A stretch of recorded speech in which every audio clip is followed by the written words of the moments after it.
예전 한때 러시아 선수 중에서 나르는 새다 하는 별명을 가진 장대 높이뛰기 여자 선수가 있었습니다. 그 여자 선수는 날렵한 몸매를 가지고 자신의 키 2배 이상 되는 그 장대를 가지고 전속력으로 달려와서 장대를 뛰어넘어서 세계 신기록을 세울 때 사람들이 다 나르는 새다, 아주 환상적이다, 그렇게 말을 했습니다. 우리가 이론적으로 생각하면 누구든지 장대를 가지고 높은 이런 장애물들을 뛰어넘을 수 있을 것 같습니다. 그런데 이론과 실제 사이에는 참 엄청난 차이가 있습니다. 우리 같은 사람이 자기 키 2배 되는 그런 장대를 가지고 높이 뛰려고 막 달려와서 장대를 꽂는 순간 장대가 부러지든지 자리에서 꼬부라지든지 우리는 몸이 뜨지를 않는 것입니다. 근데 하나님의 백성들은 세상에서 이런 일들을 수도 없이 경험하고 있습니다. 우리가 하나님의 말씀을 가지고 이 현실의 벽을 뛰어넘으려고 전속력으로 달려와서 땅에 딱 꽂는 순간 장대가 부러지고 우리 몸은 곤두박질 쳐지고 우리가 세상에서 참 날렵한 새처럼 장애물을 뛰어넘어야 되는데 우리는 거의 대개가 다 실패를 하는 것입니다. 그래서 많은 성도들이 내 믿음이 이게 소용이 없는 것이 아닌가, 하나님의 말씀이 능력이 없는 것이 아닌가, 우리는 그런 의심을 할 때가 많습니다. 그래도 우리가 계속 연습을 하다 보면 우리는 더 높이 뛰어오를 수가 있습니다. 뭐니 해도 이 세상에서 최고로 중요한 것은 내 인생이고 내 목숨이고 우리 자녀들, 우리 배우자들의 생명일 것입니다. 내가 내 인생을 망쳐가면서 이 하나님의 말씀만 하나 붙들고 이 장대 높이 뛰기를 할 수 있느냐? 내 자식이 죽는데도 우리는 이 장대를 붙들고 하나님의 말씀을 가지고 이 현실과 싸워서 이길 수 있느냐? 우리는 그런 의심이 생길 때가 많이 있습니다. 믿음의 사람들은 잘 이해도 안 되는 이 하나님의 말씀을 가지고 수많은 실패와 좌절을 겪으면서 결국 이 장애를 뛰어넘은 사람들입니다. 그들은 그 말씀의 뜻을 알아내었고 하나님의 뜻을 실천했으며 이 세상에서도 승리했던 사람들인 것입니다. 그 사람들의 이야기가 오늘 기록이 되어 있습니다. 오늘 첫 번째로 하나님은 나에게 가장 소중한 것을 바치라고 하신다는 것입니다.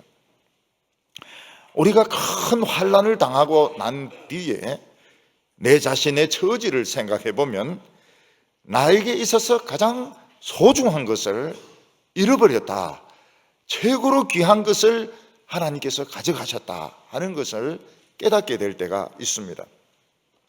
어떤 분은 큰 병이 걸려가지고 자신의 건강을 잃어버렸고, 어떤 분은 직장을 잃어버렸고, 집을 잃어버렸고, 자식을 잃어버렸고, 배우자를 잃어버렸고, 아버지나 어머니를 잃어버린 사람들이 있는 것입니다. 공부하는 사람들에게 최고로 중요한 것은 박사학위입니다. 어떤 때는 박사학위를 잃어버릴 때가, 논문을 결국 못 쓰고 학위를 포기를 해야 될 때가 있는 것입니다. 그때 우리는 하나님 앞에 그런 그 의심이 들게 됩니다. 하나님은 가져가시려고 하면 좀 덜 중요한 것을 가져가시지 왜 최고로 중요한 것을 하나님은 뺏어가셨을까? 그런 의심이 들게 되는 것입니다. 만약 우리 인생에 있어서 두 번째나 세 번째로 중요한 것을 가져가셨다면 마음이 그렇게 아프진 않고 좀 덜 아플 것이고 내 인생도 그렇게 불행하지 않고 좀 덜 불행할 수 있었을 텐데 하나님은 야속하게도 내 인생의 최고로 중요한 것을 빼앗아 가시는 바람에 너무 불행하게 되었고 마음이 너무너무 아팠고 그 불행의 늪에 빠져가지고 수년 동안, 어떤 때는 10년이 넘도록, 어떤 때는 한평생을 통해서 그 불행의 늪에서 허우적거릴 때가 많이 있는 것입니다. 어떤 분은 교수님이었는데 하나밖에 없는 그 아들이 의대를 다녔습니다. 똑똑하고 아주 공부도 잘했습니다. 근데 횡단보도를 건너다가 음주 차량에 다쳐가지고 죽었습니다.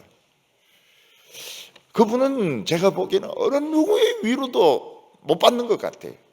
어느 누구의 위로도 받아들일 수가 없고, 그리고 하나님을 엄청 원망하는 것 같이 생각이 되었습니다. 누가 생각해도 왜 하나님은 나에게 제일 중요한 아들, 똑똑한 아들을 죽게 하셨을까? 그 잔인한 하나님을 내가 어떻게 믿을 수 있을까? 아마 말은 안 하셔도 그런 생각을 하시는 것 같았습니다. 우리 교인들 중에서는 하나밖에 없는 딸을 먼저 하나님께 보내고, 또 아들을 잃어버리고, 또 남편을 하나님께 먼저 보내고, 그 고통의 늪에서 굉장히 괴로워하고 힘들어 하시다가 헤어나오신 분도 있고, 아직도 지금 그 늪에 지금 빠져가지고 고통 중에 있는 분들도 있습니다. 아브라함은 한평생을 하나님의 말씀으로 산 사람입니다.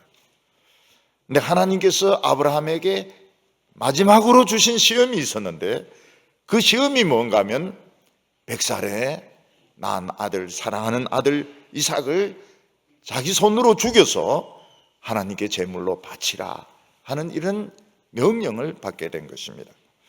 오늘 17절 말씀을 보면, 아브라함은 시험을 받을 때에 믿음으로 이삭을 드렸으니 그는 약속을 받은 자로 돼 그 외아들을 드렸느니라.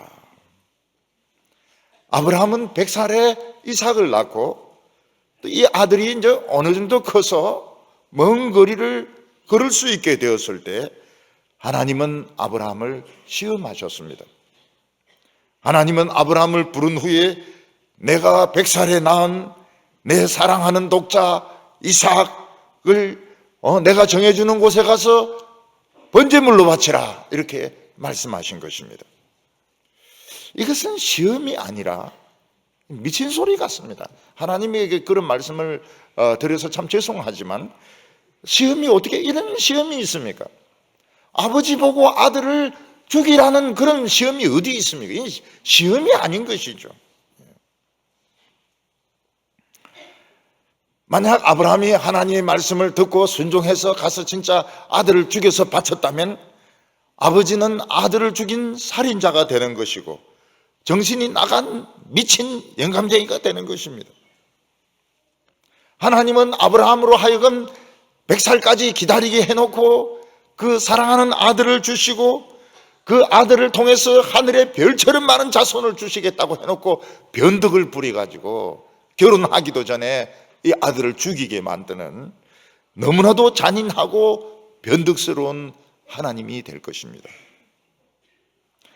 아브라함은 이 말도 되지도 않는 하나님의 명령에 어떻게 대처를 합니까? 그는 무조건 순종을 했습니다. 무조건 순종. 자기는 살인자 아버지가 되고 미친 영감쟁이가 되고 하나님은 잔인하고 변덕스러운 하나님이 되는데도 불구하고 무조건 순종을 합니다. 아마 아브라함은 이 아들의 생명의 문제를 두고서 엄청나게 고민을 했을 것입니다.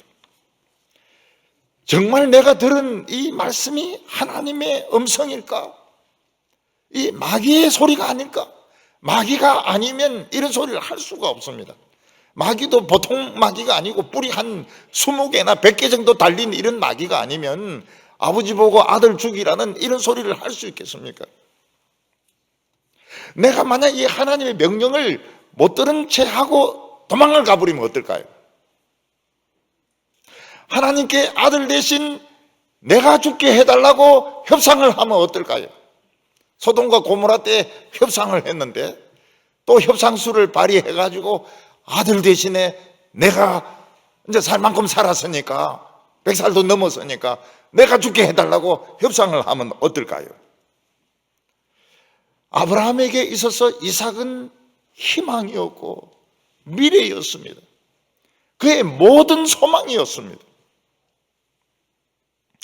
지금까지 하나님께서는 아브라함에게 이것도 버리고 저것도 버리고 다 버리라고 말씀하셨습니다. 고향을 떠나라고 하시더니, 이스마엘을 내보내라고 하시더니, 이제는 아들까지 죽이라고 하시는 하나님.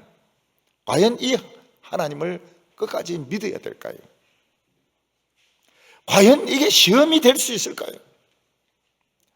아버지가 아들을 죽이는 것도 시험이 될 수 있을까요? 사람 죽이는 것도 믿음에 대한 테스트가 될 수 있을까요? 이건 조폭들이 하는 것입니다. 조폭들. 너가 우리 칠성파에 있으려면 이 칼 가지고 딴 놈 한 배 찌르고 오라. 이건 조폭들이나 하는 것이지, 거룩하신 하나님이 이런 테스트를 하실 수 있을까요? 하나님은 조폭 하나님이십니까? 하나님은 이삭을 통하여 후손을 하늘의 별처럼 많이 주시겠다고 약속하셨습니다. 요새 같으면 이삭이 좀 크기를 기다려가지고 정자은행에 뭘 좀 저금해 놓고 그리고 애 죽이든지 이렇게 해야 되는데, 지금 애는 지금 성인이 되지 못했습니다. 이런 애를 죽여서 번제물로 바치라고 하는 것이 시험입니까? 하나님은 말도 안 되는 시험을 하셨던 것입니다. 그런데 아브라함은 이 말씀에 순종을 합니다. 억지로 순종하는 것이 아니고 적극적으로 순종을 합니다. 근데 아브라함이 이삭을 데리고 가는데 중간에 돌발 상황이 벌어지게 됩니다. 그게 무엇인가 하면 이삭이 아버지께 묻는 것입니다. 아버지,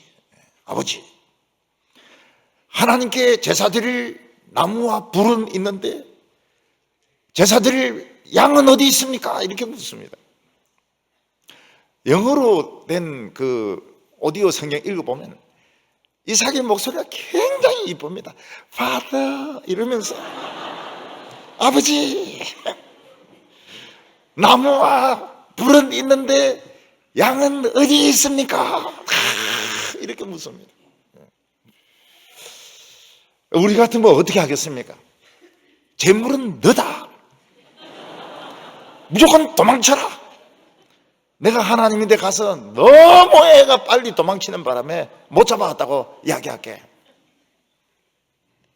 그럼 하나님 뭐라고 말하겠습니까? 데리고 왔는데 이놈이 막 잽싸게 도망치고 어디 숨어버렸는데, 100살이 넘어가지고 뭐 도저히 못 찾겠다고 이렇게 하면 하나님 뭐라고 그러겠습니까?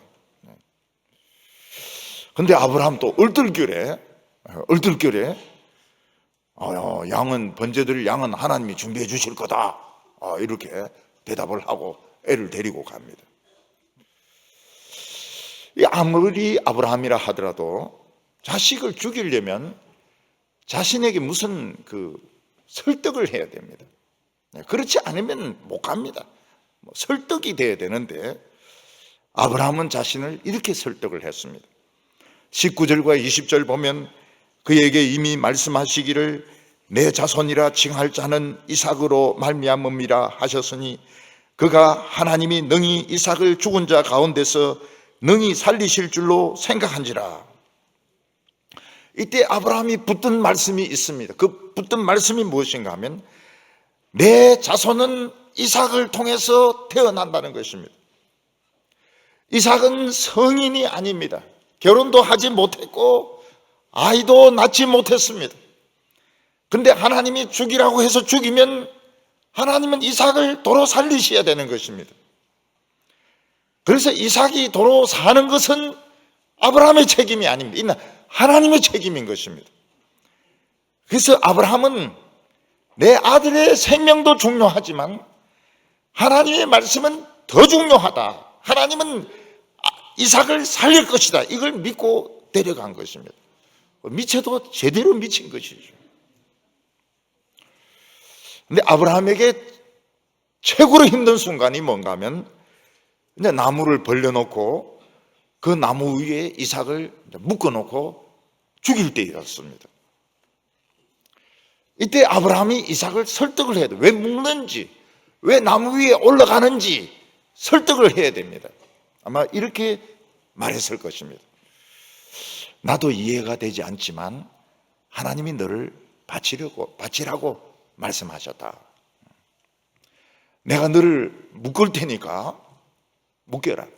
그리고 눈 감고 나무 위에 있어라.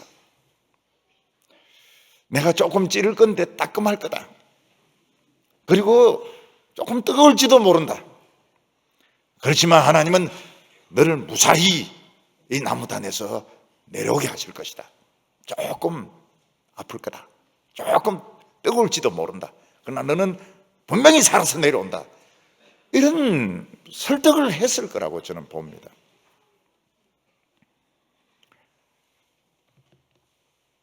그리고 아브라함이 진짜 칼을 들어서 이삭을 찌르려고 하는데 천사가 얼마나 다급한지 아브라함아, 아브라함아, 너의 아들을 손대지 말라, 죽이지 말라 이렇게 말합니다.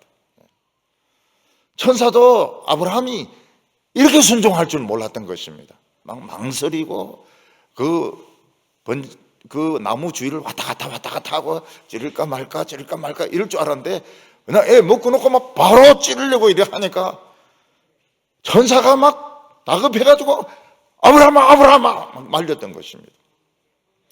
그래서 좋은 믿음이 무엇입니까? 하나님을 다급하게 하고 하나님을 놀라게 만드는 것이 이게 좋은 신앙인 겁니다. 순종 안 하겠지 이랬는데 진짜 막 순종하니까 얼마나 급했던지 어브라마 어브라마 하면서 죽이지 말라고 말렸습니다. 하나님도 아브라함이 이렇게 무식한 줄 처음 아셨던 것입니다. 얼마나 무식하게 순종하는지.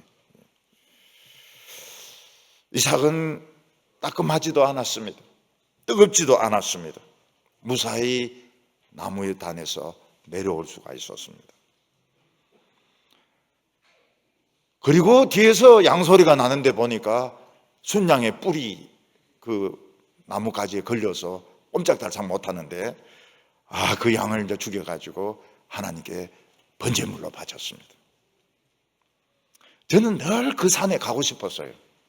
왜냐하면 또 양이 걸려 있을까 싶어가지고.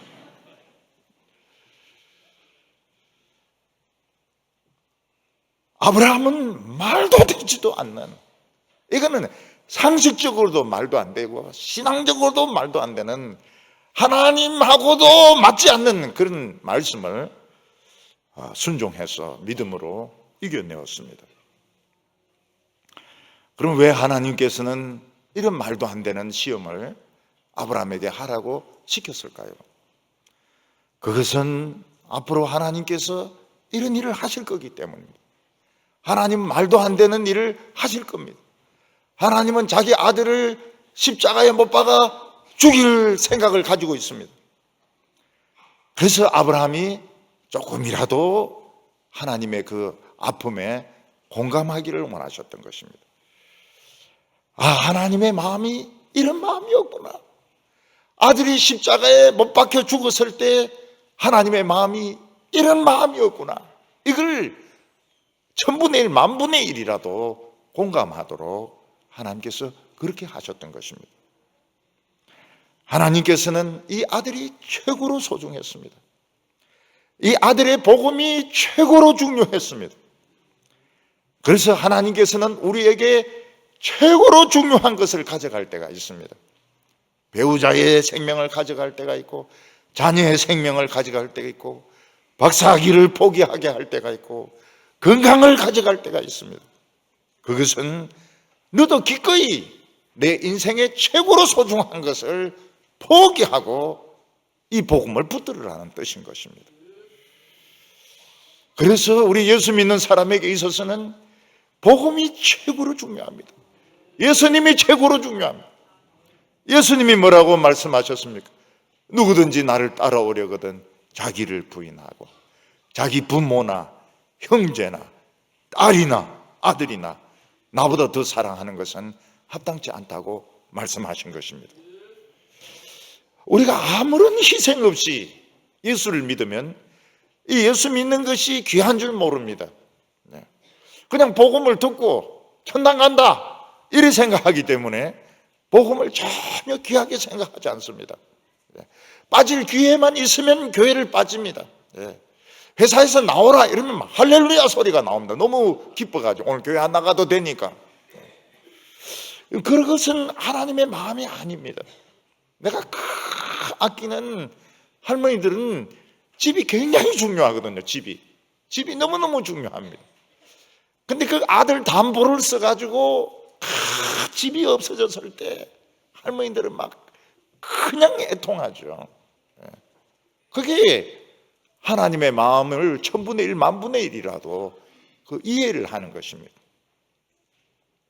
공부를 포기해야 되고 사업을 포기해야 되고 잘 키운 딸을 멀리 보내야 되고 딸을 보내야 되고 아들에게 배반당하고 이놈 자식 결혼하고 나더만 말이지 설날 때 그냥 오지도 안 하고 용돈도 안 주고 말이지 그냥 딴 데 놀러 가버리고 말이죠. 배반의 장미고. 하나님은 우리에게 최고로 중요한 것을 가져가십니다. 뭐 신체의 일부를 가져가실 때도 있고 배우자를 가져가실 때도 있고. 우리 어떤 성도님은 남편을 잃으시고 예수를 믿게 되었습니다. 그런 말을 하세요. 남편하고 예수님하고 바꾸었다고. 그렇지 않으면 우리는 이 복음이 얼마나 소중한지, 예수님이 십자가에 못 박혔을 때 하나님이 얼마나 가슴 아파하시고 얼마나 우셨는지, 자기 아들을 이 세상에 보낼 때에 군대 보내는 것보다 더 하거든요. 군대 보내는 것보다 더 해요. 요즘 군대는 짧아가지고요, 뭐 2년도 안 된대. 거꾸로 달아놔도 견딥니다. 요즘 군대는 이거 뭐 병정놀이와 같아요. 맨날 군대가 좋습니다. 때려주지요, 기합 주지요, 뭐 옷 주지요, 빠따 주지요, 뭐 온갖 것 다 준대. 요즘은 뭐 눈 깜짝할 사이에 보면 휴가 나오고 또 있으면 또 휴가 나오고. 그래서 부모가 휴가 나오지 말라 그래요. 휴가 나오지 말라고, 귀찮다고. 처음에 입대할 때는 막 울고 막 이러더니 오지 말라 그래요. 그러면 제대가 진짜 옵니다.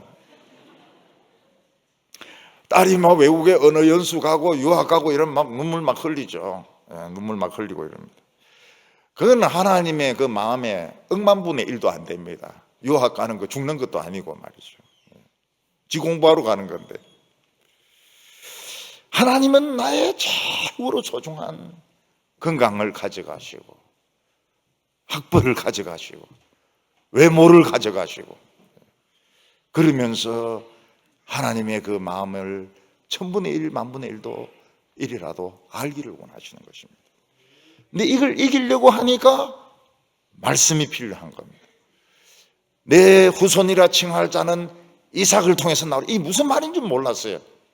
근데 알고 보니까 이삭은 죽어도 살아야 되는 겁니다. 이삭은 죽어도. 그래야 아이를 낳을 거 아닙니까? 아브라함 이걸 믿어서 난 죽인다. 그렇지만 하나님은 살려야 된다. 이건 내 책임이 아니다. 그래서 이삭에게 조금 따끔할 거야. 그렇지만 살아서 내려올 거라고. 우리는 최고로 소중한 것을 하나씩 잃어버리고 예수를 믿기 때문에 그렇게 죽도록 예수를 사랑하는 것입니다. 교회를 그렇게 누가 무슨 소리를 해도 교회를 사랑하는 것입니다. 왜냐하면 내 가장 소중한 것을 잃어버리고 예수를 믿었기 때문입니다. 오늘 여기 두 번째로 보면 이삭의 잘못된 축복이 나오게 됩니다. 많은 남자들에게는 이 파더 컴플렉스, 웨디푸스 컴플렉스가 있습니다. 특히 아버지가 권위적이거나 때리거나 이렇게 하면 한평생에 걸쳐서 아버지를 정오하고 그리고 사회생활 하는데 어려움을 겪게 됩니다. 그런데 이삭은 아버지가 자기를 죽이려고 했습니다. 모리아산까지 데리고 간 뒤에 나무에 올려놓고 묶어가지고 죽이려고 했습니다. 실눈 떠보니까 아버지가 막 칼 들고 죽이려고 하는 것입니다.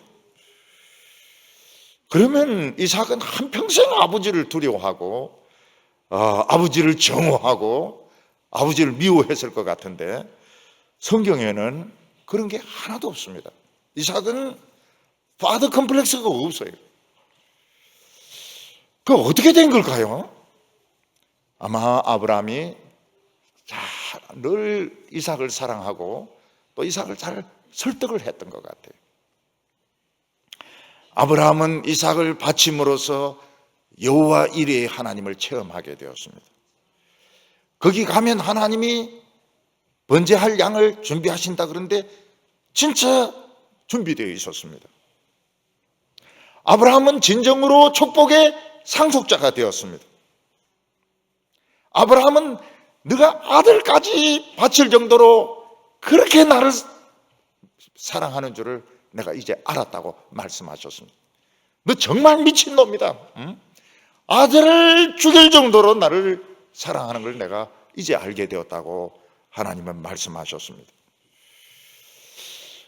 이삭의 생애는 좀 평범한 편이었습니다. 마흔이 될 때까지 결혼하지 못하고 있다가 마흔이 되어가지고 자기 고향에 있는 리브가와 결혼했습니다. 하늘의 별처럼 많은 자손을 준다고 했는데 마흔에야 결혼합니다. 마흔이면 요즘으로 치면 60입니다. 60. 옛날 평균 연령을 가지고 보면 요즘 60살에 결혼하는 것 같습니다. 그리고 그 아이도 60에 낳습니다. 야곱과 에서도 60에 낳습니다. 요즘으로 치면 80입니다. 그 리브가가 쌍둥이 아이를 배웠는데 이 쌍둥이들이 뱃속에서 맨날 치고받고 싸우는 겁니다. 애들이 그 한 방에 그 성격 다른 두 놈을 안에 넣어 놓으니까 막 얼마나 치고받고 싸우는지 리브가가 견딜 수가 없었습니다. 그래서 하나님께 물어봤습니다. 왜 내 뱃속은 맨날 이렇게 지진이 일어납니까? 내 뱃속은 왜 이렇게 난립니까? 오늘 먹은 것도 없는데 왜 이렇게 배가 쿵쾅거리고 난리칩니까? 이러더니 그 쌍둥이가 있는데 이놈들이 맨날 치고받고 싸운다는 것입니다. 그 리브가가 쌍둥이 아들을 낳는데 완전히 달랐어요. 큰 아들 에서는 애가 태어나면서 까만 밍크 옷을 입은 것처럼 새카맣습니다. 완전히 애가 털로 덮였어요. 이건 인간인지 곰인지 구별 안 될 정도로 새카만 놈이 나왔습니다. 그리고 두 번째 야곱은 또 나올 때 형 발꿈치를 꽉 잡고 나왔습니다.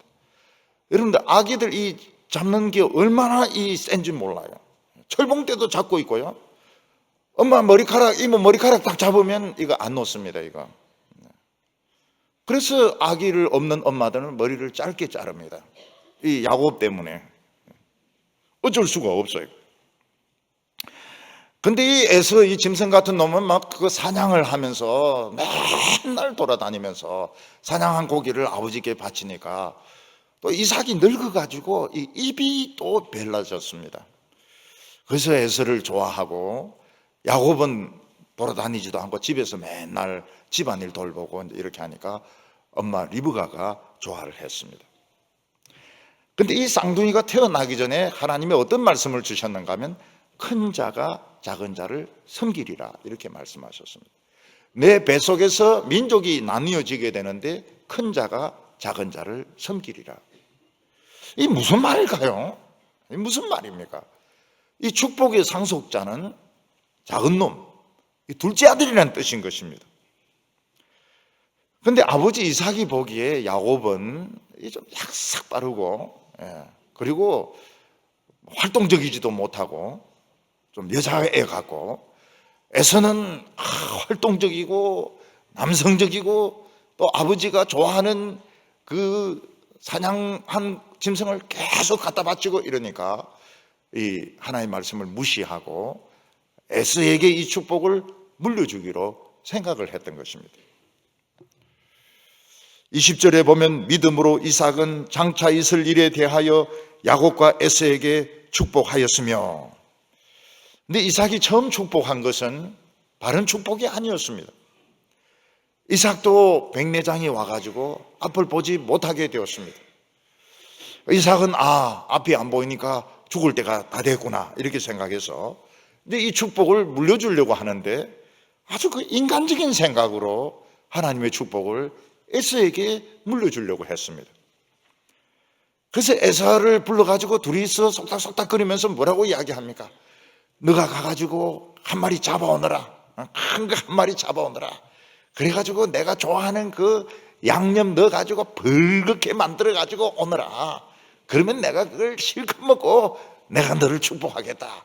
그랬더니 에서는 yes sir 이러면서 다 갔습니다. 근데 이삭이 인간적으로 이렇게 축복을 하려고 밀실에서 쏙닥쏙닥 하니까 여자들이 얼마나 귀가 밝습니까?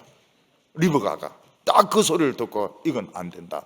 리브가가 벌써 반발을 합니다.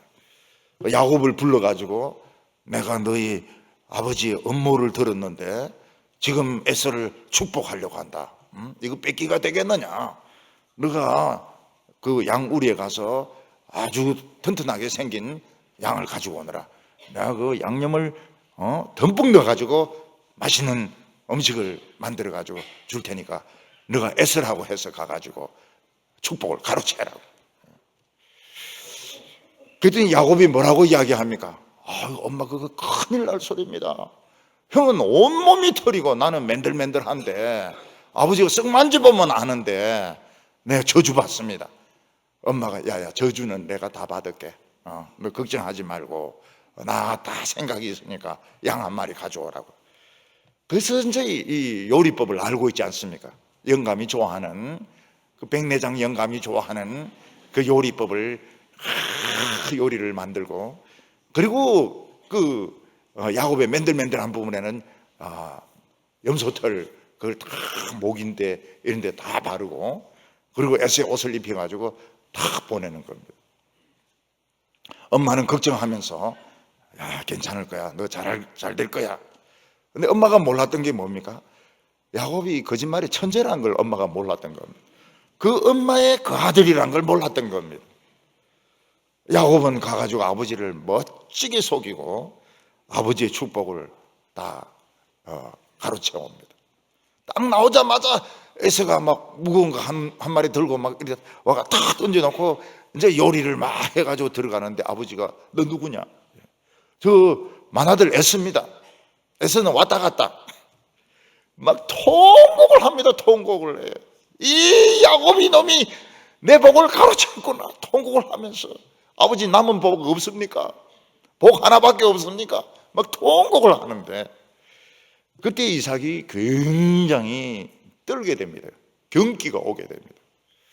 그게 뭔가 하면 내가 인간적인 방법으로 잘못 축복하려고 했는데 야곱이 속이는 바람에 바른 축복을 하게 되었구나. 그래서 야곱에게 축복한 것을 취소하지 않습니다. 오히려 그걸 확인을 해줍니다. 그리고 에서에 대해서는 저주에 가까운 축복을 합니다. 너는 동생을 섬겨야 된다고 이야기를 했습니다.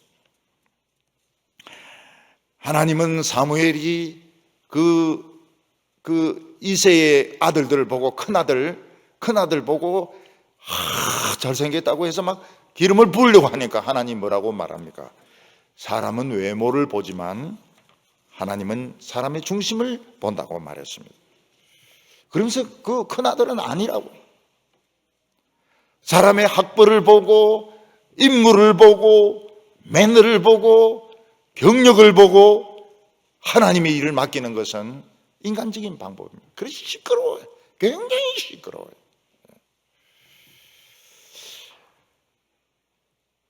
이삭이 인간적인 방법으로 에서를 축복하려고 했지만 야곱이 가로챘습니다. 그 결과가 무엇입니까? 축복받을 자가 축복받았지만 결국은 에서가 야곱을 죽이려고 하는 겁니다. 그렇지만 이삭은 하나님 말씀을 기억을 했습니다. 이 쌍둥이들이 배 안에 있을 때 큰 자가 작은 자를 섬기리라 이 말씀을 기억을 하고 이삭은 야곱의 축복을 취소하지 않고 인정을 해줍니다. 이게 믿음으로 축복한 것입니다. 그런데 에서는 사실은 저주를 받을 수밖에 없어요. 왜냐하면 팥죽 한 그릇을 받고 장자권을 팔아버립니다. 여러분, 우리가 하나님의 백성이 되고 참 예배를 드리고 이거는 장자권입니다. 장자권. 이 장자권을 술 한 잔에 팔고 라면 한 그릇에 팔고 뭐 이 시시한 세상에 어떤 물건 가지고 팔고 이래 가지고는 이 저주받아요. 우리는 하나님의 일을 돈으로 해결하려고 생각하면 안 됩니다.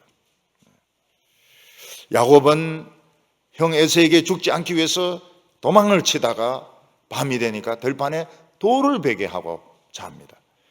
그런데 하나님께서 꿈 가운데서 나타나셔서 하늘까지 사닥다리가 놓이고 하나님의 천사가 오르락내리락 하는데 그 꼭대기 위에 하나님께서 야곱을 만나셔서 야곱을 축복해 주셨습니다. 너가 어디로 가든지 내가 함께 하겠다고. 야곱이 베델에서 하나님을 체험을 했다면 야곱은 어디로 가든지 기도해야 되고 사람들에게 전도를 해야 되고 하나님의 이야기를 해줘야 됩니다. 바단 아람 하란에 가서도 야곱은 기도하고 거기서 조합을 가지면 안 되는 것입니다. 거기서 기도해주고 다른 사람들의 병을 치료해주고 하나님에 대한 이야기를 해줘야 됩니다.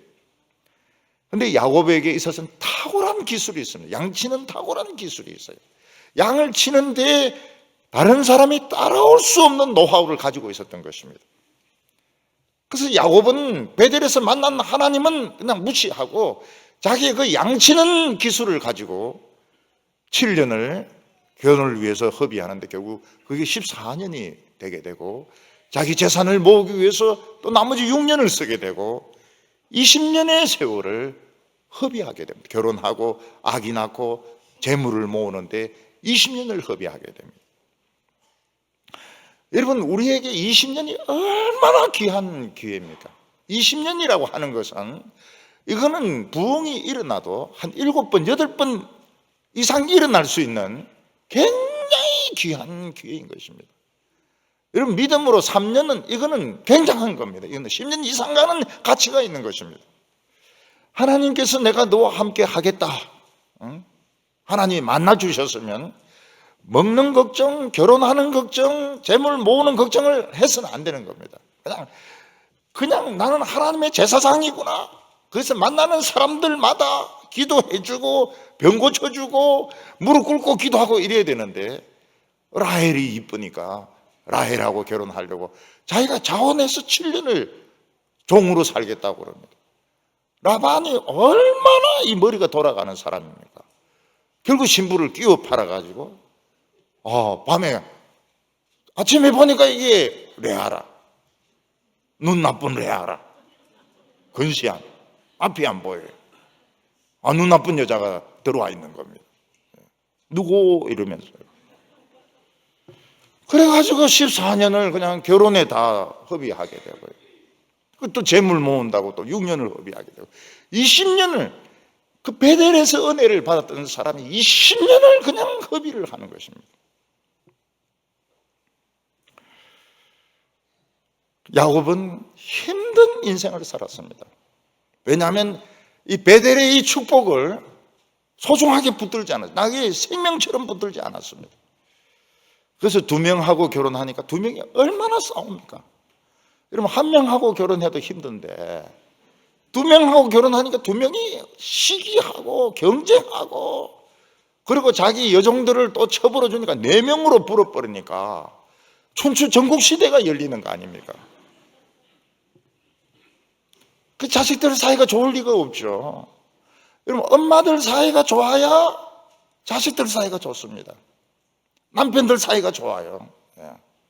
부인들 사이가 나쁘면은 남자들 사이가 안 좋아요. 왜냐하면 자꾸 안 좋은 이야기 하거든요. 안 좋은 이야기를 하기 때문에 결국은 이 사이가, 형제 사이가 다 벌어진다고요. 이불 속에서 동생 욕하고 언니 욕하고 말이죠. 막 이렇게 하면 이제 결국은 사이가 멀어진다고요. 그래서 야곱의 인생은 굉장히 힘들었습니다.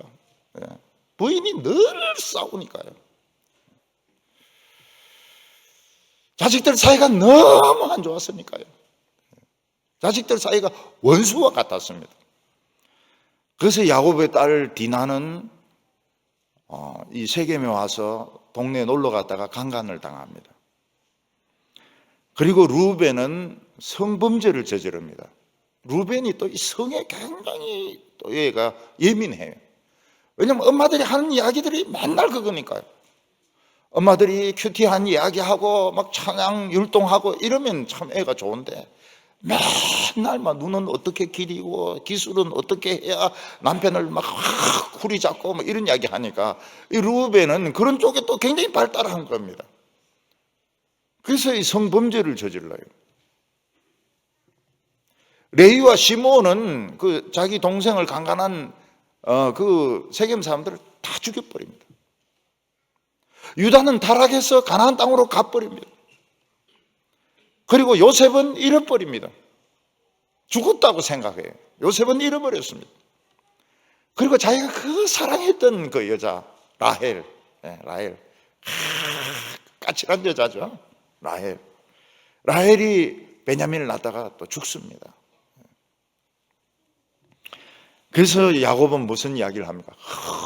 험한 인생을 살았다. 내 나이 130이지만 험한 인생을 살았다. 근데 야곱이 신앙의 가치를 언제 깨닫게 됩니까? 야복강에서 천사하고 막 씨름을 하다가 이 밤새도록 씨름을 했는데 이게 결판이 안 나는 겁니다. 그러니까 천사가 이 엉덩이 뼈를 팍 치고 위골이 되는 겁니다. 뼈가 부러진 게 아니라고 그랬습니다. 대대부 골절되면 걷지를 못해요. 그래서 뼈가 부러졌다 이렇게 가르쳐주면 안 됩니다. 대대부 골절되면 이거는 앰뷸런스에 실려가야 되지 절면서 걷지를 못해요. 서지를 못해요. 이게 이제 골절이 된 겁니다. 그러니까 막 절면서 천사를 잡고 늘어지면서 나를 축복해 달라고. 그러니까 너 이름이 뭐냐? 나 야곱이라고. 속이는데 명수라고. 그래서 너 이름을 이제부터 이스라엘이라 하겠다. 이때부터 이제 야곱은 신앙의 소중함을 깨닫게 된 것입니다. 야곱의 신앙은 어떻게 됩니까? 늙어서 진국이 됩니다. 늙어서 진국이. 젊었을 때는 체험은 막 굉장히 뜨거운 체험을 하고 돈은 재물은 엄청나게 부르고 가족들도 많았지만은 신앙이 날라리 신앙입니다. 날라리 신앙인데 많은 환난을 겪고 요셉을 잃어버리고 라헬이 죽고 딸은 강간당하고 자식들은 살인죄를 저지르고 루벤은 성범죄를 저지르고 유다는 타락을 해서 세상으로 가버리고 그 쏘아리를 하고 난 뒤에 야곱은 진국이 됩니다. 그래서 야곱은 죽을 때 제일 아름다운 축복을 남깁니다. 21절에 믿음으로 야곱은 죽을 때에 요셉의 각 아들에게 축복하고 그 지팡이 머리에 의지하여 경배했으며, 야곱은 요셉이 죽은 줄 알았는데 죽은 게 아니었습니다. 하나님이 빌려간 겁니다. 그리고 하나님께서 돌려주실 때 보니까 애굽의 총리가 되어서 참 많은 애굽 사람들과 가족들과 가난한 사람을 살리는 이런 위대한 사람이 되어서 하나님께서 돌려주셨던 것입니다. 그래서 우리는 예수 믿으면서 잃어버린 것은 잃어버린 것이 아닙니다. 하나님께서 빌려가신 것입니다. 하나님께서 빌려가시고 하나님께서 돌려주십니다. 최고가 되어서 돌려주시는 것입니다. 야곱은 이 요셉이 죽은 줄 알았는데 살아서 만납니다. 그리고 웁니다. 같이 울고 요셉이 두 아들까지 낳았다는 걸 압니다. 요셉의 두 아들은 혼혈합니다. 부인이 애굽 여자니까 혼혈합니다. 근데 이 두 아들을 자기 아들로 입양을 시킵니다. 그래서 이들에게 갑절의 그 분깃을 축복을 받도록 했던 것입니다. 야곱은 죽기 전에 12아들에게 최고로 아름다운 축복을 남깁니다. 가시나무새는 죽을 때 목에 가시에 찔려가지고 제일 아름다운 소리로 울면서 죽는다고 합니다. 근데 저는 이 야곱이 생각이 나요. 야곱이 죽을 때 제일 아름다운 그 축복으로 12아들을 축복하게 됩니다. 오늘 세 번째는 꿈의 사람 요셉을 이야기하고 있습니다. 오늘 본문에는 요셉이 임종할 때 이야기만 하고 있습니다. 요셉은 이스라엘 백성들에게 절대로 애굽 사람이 되지 마라, 애굽에 동화되지 마라, 그리고 약속의 땅으로 돌아가야 된다고, 그래서 자기를 미라로 만들어 가지고 이 해골을 들고 가라고 유언을 남깁니다. 그런데 요셉의 그 신앙은 10대 때부터 시작이 됩니다. 요셉은 얼마나 아버지의 사랑을 받았던지 혼자서 채색한 그 옷을 입었습니다. 물감으로 물들인 옷을 입었습니다. 옛날에는 옷을 물들인다고 하는 것은 이거는 상상할 수 없는 부자만 하는 것입니다. 얘는 물들인 옷을 입었습니다. 그런데 요셉은 하나님의 주시는 꿈을 꿨는데 이해할 수가 없었습니다. 요셉의 그 식구들이 추수를 하는데 단들이 막 다 일어서더니 요셉의 단에게 절을 하는 것입니다. 안녕하십니까 하면서 절을 하는 것입니다. 요셉이 그걸 형들에게 이야기합니다. 형들의 단이 다 일어서더니 나에게 절을 하대. 이러니까 형들이 더 화가 나가지고 이놈이 우리 집에 주인이 되고 우리 왕이 되려고 하는구나. 근데 그 다음날 또 꿈을 꾸게 되는데 하늘의 11별과 그리고 해와 달이 자기에게 절한 이야기를 합니다. 아버지에게도 야단 맞습니다. 너 과대망상증이야. 과대망상증에 걸렸다고 야단을 맞습니다. 형들은 더욱더 그를 미워했습니다. 그런데 요셉은 이 꿈을 이해할 수가 없었습니다. 그렇지만 이 꿈을 붙들었습니다. 뭔가 하나님이 나에 대한 뜻을 가지고 계신다 하는 것을 믿었습니다. 사실 이 꿈을 해석할 수 있는 단서가 있습니다. 근데 이거를 이때의 수준으로는 절대로 해석이 안 됩니다. 왜냐하면 야곱의 집은 목축하는 집이기 때문에 추수를 하지 않습니다. 이런 식으로 추수를 하는 그런 집이 아니었습니다. 그런데 이 목축하는 집이 추수한다고 하는 것은 앞으로 이제 양식 문제가 생길 수 있고 요셉이 그때 큰 역할을 한다 하는 것을 이게 단서입니다. 목축하는 사람들이 왜 추수를 하냐? 왜 단을 묶느냐? 이런 질문을 던지면 해석할 수 있는 실마리가 풀릴 수 있지만 이때 실력으로는 이들이 절대로 해석할 수가 없었습니다. 그리고 11별이 뭔지 해와 달이 뭔지 절대로 해석할 수가 없었습니다. 요셉은 형들의 미움을 받아가지고 애굽의 종으로 팔려가게 됩니다. 시편에 보면 그가 손에 그 쇠고랑을 차고 발에 쇠고랑을 차고 굉장히 아팠다고 말하고 있습니다. 그 뜨거운 돌길을 걸으면서 발에 피가 나고 너무너무 고통스럽게 애굽까지 갔다고 말하고 있습니다. 그런데 요셉은 애굽에서 종살이 하면서도 꿈을 포기하지 않습니다. 하나님은 나에 대한 뜻을 가지고 계신다. 이 뜻이 이루어지기 전까지 나는 절대로 죽을 수 없다. 굴복할 수가 없다고. 그 여주인의 그 유혹을 받습니다. 요셉 이러면서 유혹을 합니다. 그런데 그 유혹에 넘어갈 수 없는 이유가 무엇인가 하면 자기에게는 꿈이 있기 때문에 하나님의 계시가 있고 이루어져야 될 하나님의 계획이 있기 때문에 절대로 그 유혹에 넘어가지 않습니다. 그 대신 요셉은 하나님을 늘 의지했고 꿈에 대해서 생각을 많이 했습니다. 자기 꿈이 무슨 뜻일까? 그에 대해서 엄청나게 생각을 하면서 꿈이란 꿈은 다 해석하는 능력을 가지게 된 것입니다. 요셉이 감옥 밖으로 나올 수 있는 가능성은 인간의 힘으로는 제로였습니다.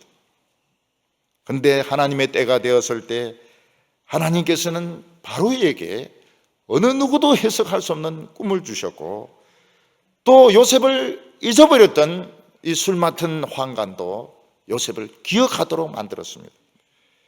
요셉이 감옥에서 나와서 꿈을 일사천리로 쫙 해석을 하니까 그 바로가 감동을 합니다. 신하들도 감동을 받습니다.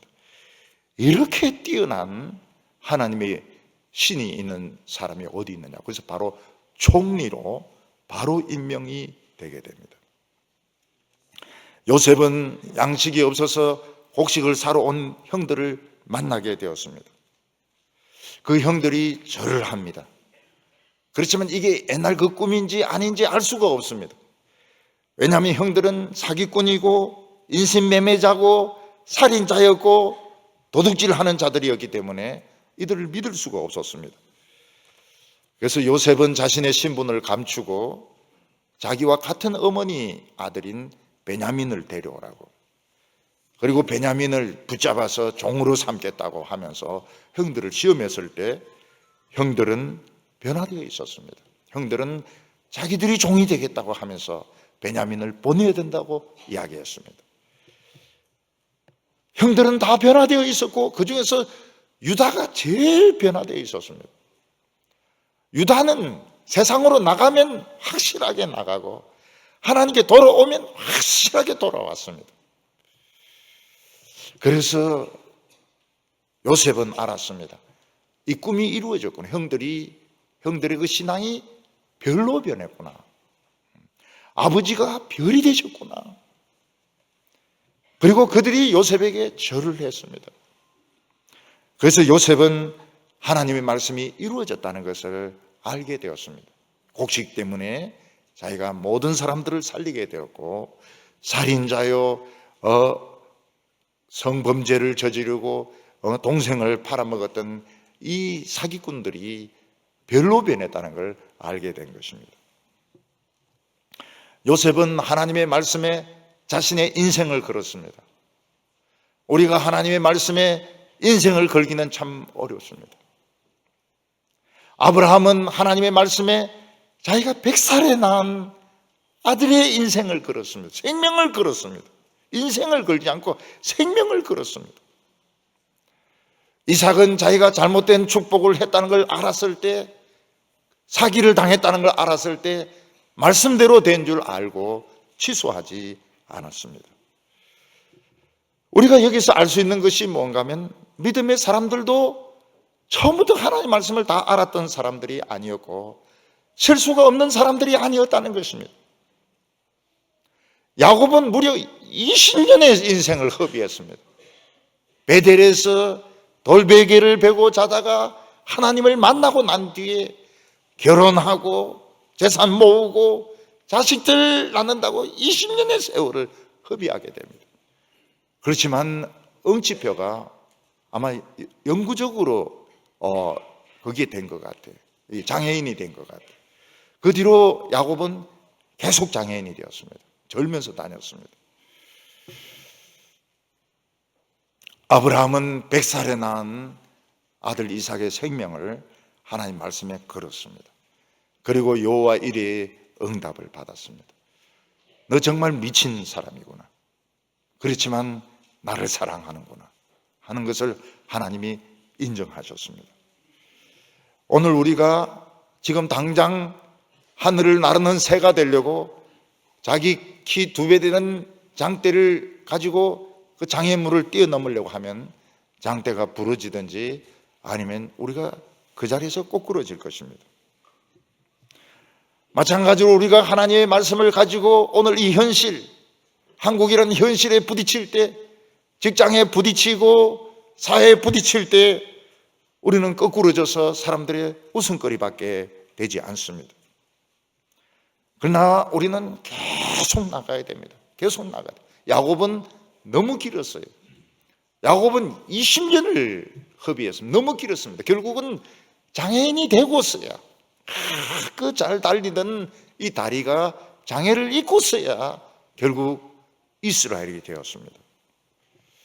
우리는 별거 아닌 것 같은 하나님의 말씀, 하나님의 말씀 별거 아닌 것 같죠. 이 말씀이 얼마나 위대한 말씀이고 하나님은 한평생에 걸쳐서 이 말씀을 이루셔서 우리의 인생을 아름답게 하시는 것입니다. 하나님이 뭐라고 말씀하셨습니까? 여호와께는 능치 못함이 없느니라. 죽은 자도 살린다고 말씀하셨습니다. 불가능한 것도 감옥에서도 끄집어내었습니다. 우리는 하나님의 말씀을 믿고 참 소중한 것을 잃어버려도 이게 신앙이구나. 신앙이라고 하는 것은 참 그렇게 소중한 것을 잃어버리고 그래 많이 아파하고 참 어떻게 보면 인간적으로 보면 장애인이고 사회적으로 장애인이고 정신적으로 장애인이고 육체적으로 장애인이고 그러면서 예수를 믿는구나 하는 것을 깨닫고 끝까지 하나님을 믿는 우리 성도들 다 되시기를 바랍니다. 기도드리겠습니다.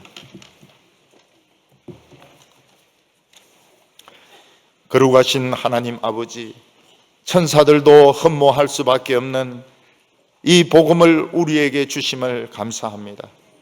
우리 모든 성도들은 왜 내 뜻대로 되지 않는지, 왜 하나님께서 나의 소중한 것을 가져가시는지 우리는 참 절망의 늪에, 침체의 늪에 빠져 있을 때가 많습니다. 우리가 믿는 이 예수는 그만큼 소중한 것이고 가치가 있는 것입니다.